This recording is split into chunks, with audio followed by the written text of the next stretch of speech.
Muy buenas noches, compañeros y compañeras, espero que se encuentren bien. Bueno, nos encontramos aquí para realizar nuestra línea de tiempo con la asignatura de Política, Desarrollo de la Educación Inclusiva en la unidad 4. Para dar inicio a nuestra línea de tiempo, empezamos con el año 1950 y 1960. Aquí nos habla sobre la educación tradicional y selectiva. Predominó una pedagogía basada en la autoridad del maestro, la memorización y la disciplina rígida. La escuela era vista como el principal motor de cohesión nacional tras la Segunda Guerra Mundial. El acceso a la educación media y superior era limitado. Los sistemas estaban diseñados para filtrar a los estudiantes, regidos en la mayoría hacia el trabajo técnico manual y una pequeña élite hacia la universidad. En este tiempo figuraba un gran filósofo, Jean Piaget, que predominó como el desarrollo cognitivo, pero no se enfocó en la inclusión, pero sí con base al aprendizaje. Y tenemos a otro que es Skinner, que él se regía con el conductismo, pero en este caso hablaba sobre la educación estandarizada. Nos vamos a la línea de tiempo del año 1960 y 1970. Aquí nos habla que se adoptaron políticas para expandir la cobertura escolar buscando universar la educación primaria. Muchos países implementaron reforma educativa orgánica como Chile en 1965, Argentina, en Salvador en 1968, impulsada por organismos internacionales para vincular la educación con el crecimiento económico.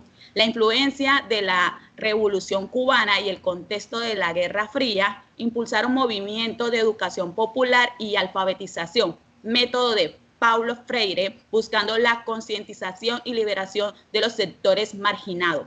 En los años 60 fueron una intensa lucha social donde el movimiento estudiantil en la Ciudad de México y Argentina exigieron democratización, autonomía universitaria y mejor acceso. Aquí hablaba mucho el filósofo Freire, como lo mencioné ahorita, y él se basaba en la educación práctica de la libertad, y Vygotsky con el aprendizaje. Le doy acceso a mis compañeros que siguen con la línea de tiempo. Muy buenas noches, mi nombre es Paula Alejandra Barrero. Continuamos con nuestra línea de tiempo desde el año 1970, el cual se dio a conocer el modelo de segregación. Teniendo en cuenta que la evolución de la política educativa inclusiva entre los años 1970 y 1984 fue una etapa clave para comprender cómo surgieron los primeros cambios hacia una educación más equitativa. Entre 1970 y 1980 predominó el modelo de educación especial separada. Durante este periodo, las personas con discapacidad eran atendidas en instituciones especiales apartadas del sistema educativo regular. En Colombia y en muchos países se crearon programas específicos para esta población, pero desde una lógica segregadora.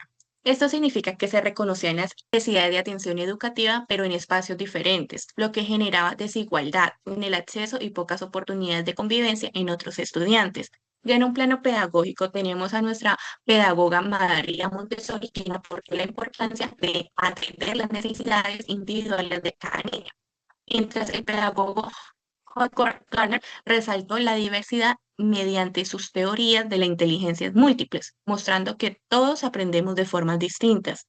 Posteriormente, en el decenio de 1975 a 1984, comenzó a hablarse de la integración escolar, aunque la mirada seguía centrada en la discapacidad desde un modelo médico. Se buscaba que algunos estudiantes ingresaran a escuelas regulares.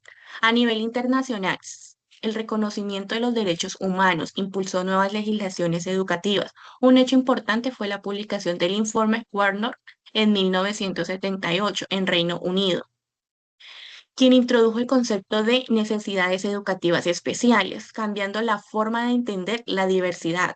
Además, en España, con la Constitución de 1978, garantizó el derecho de la educación para todos, promoviendo reformas hacia una mayor integración escolar.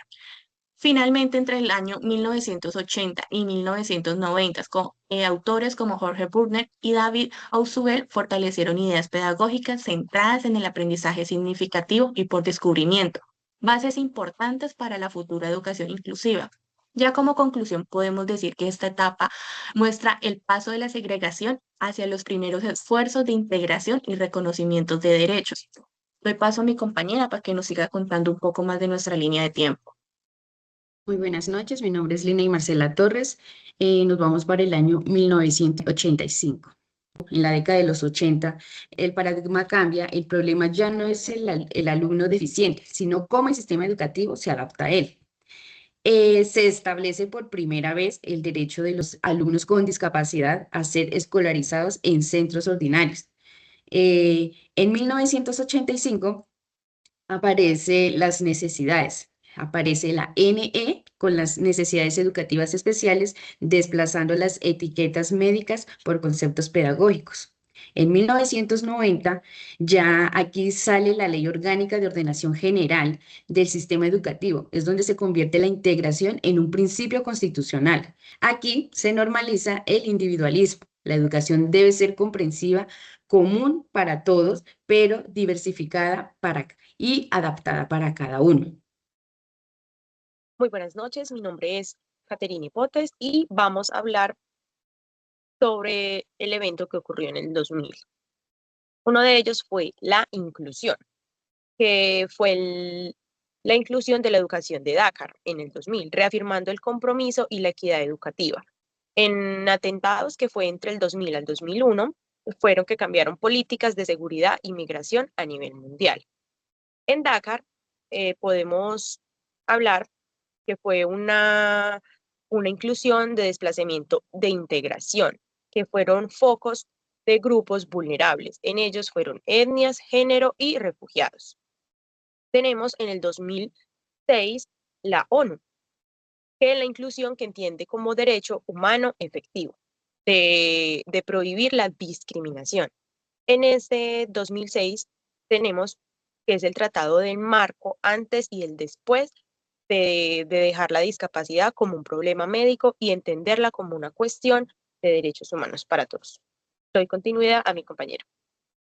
Bueno, siguiendo la línea de tiempo, en el 2017 salió el decreto 1221 que reglamenta la educación inclusiva para las personas con discapacidad en Colombia, garantizándoles su acceso al sistema educativo regular sin discriminación y con los ajustes razonables necesarios.